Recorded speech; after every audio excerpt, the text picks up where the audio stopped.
So, have you ever found yourself saying yes to something that sounded, really great at first, Hmm. only for the terms to kind of change afterwards, but you still went along with it? Oh, absolutely. It feels a bit like a bait and switch sometimes, doesn't it? Exactly. Okay, let's unpack this. Hmm. Because it turns out that feeling, it's often not an accident.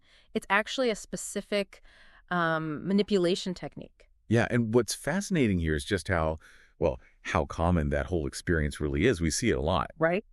So today we're diving deep into a concept called the low ball technique. You might sometimes hear it called the omission technique too. Okay. And we're going to look at its subtle power and maybe why our brains kind of fall for it. Yeah, let's shed some light on how that subtle shift works, because understanding its pull is key.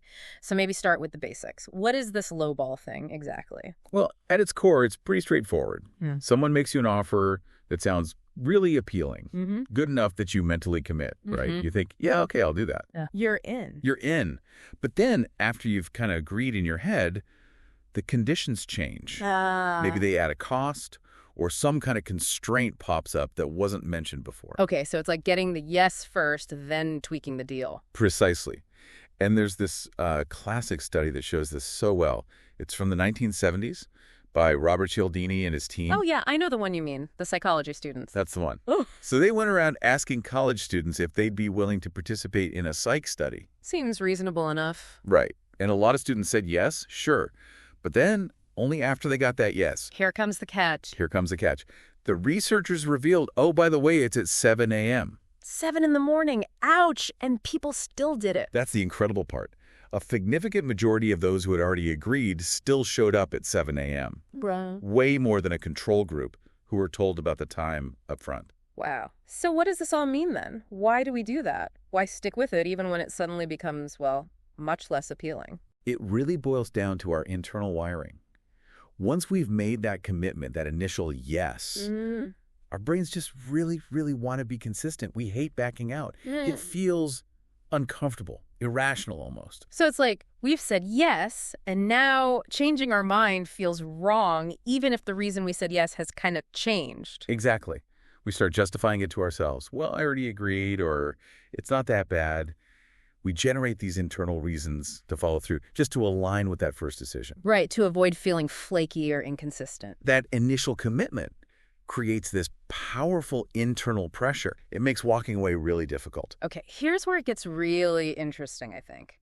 How does this play out, like, in the real world? Negotiations, maybe? Oh, it's huge in negotiations. Mhm. And sales, definitely. Think about buying a car. Yep, been there. You negotiate, you agree on a price you're happy with, you shake hands, maybe you're already imagining driving it. Then, while doing the paperwork, suddenly there's an extra processing fee or some mandatory add-on that just wasn't part of the initial price discussion. The dreaded undercoating fee. Right. Or think about a job offer. You get the call, you're excited, you verbally accept, maybe you've even told people. Mm-hmm. Then later, they casually mention, oh, the travel's a bit more extensive than we first thought, or there's a slightly different commission structure for the first few months. And because you already said yes. Because you already said yes and pictured yourself in that role, backing out feels incredibly hard. You're already committed. And you mentioned the omission technique earlier. That fits here too, right? It's not always adding something. Sometimes it's just leaving stuff out. Exactly. Sometimes crucial details like the 7 a.m. start time are simply omitted from the initial appealing offer. They're only revealed after you're hooked. I see. So if we connect this to the bigger picture, Mm-hmm. the lowball procedure or the omission technique, it's fundamentally about commitment first, cost second, Get the hook in, then reel them in, even if the bait changes. pretty much.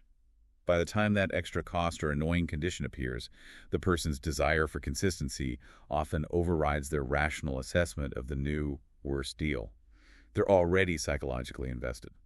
It's really powerful stuff. That initial yes just seems to lock us in, doesn't it? The key takeaway for me isn't just about spotting when someone else might be using this. Right. It's also realizing how our own minds work, how we can prioritize sticking to a decision, even when the facts on the ground change. We kind of trap ourselves sometimes.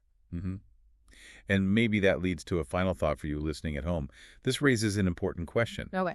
How can understanding this tendency, this innate human drive for consistency, Yeah. how can that knowledge help you?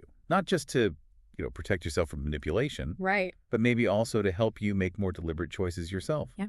Even when things change unexpectedly, how can you step back and decide clearly without just feeling that automatic pull to stick with the original plan? That's a really good question to ponder. Being aware is definitely the first step. Well, thank you for joining this deep dive with us today. Really fascinating stuff.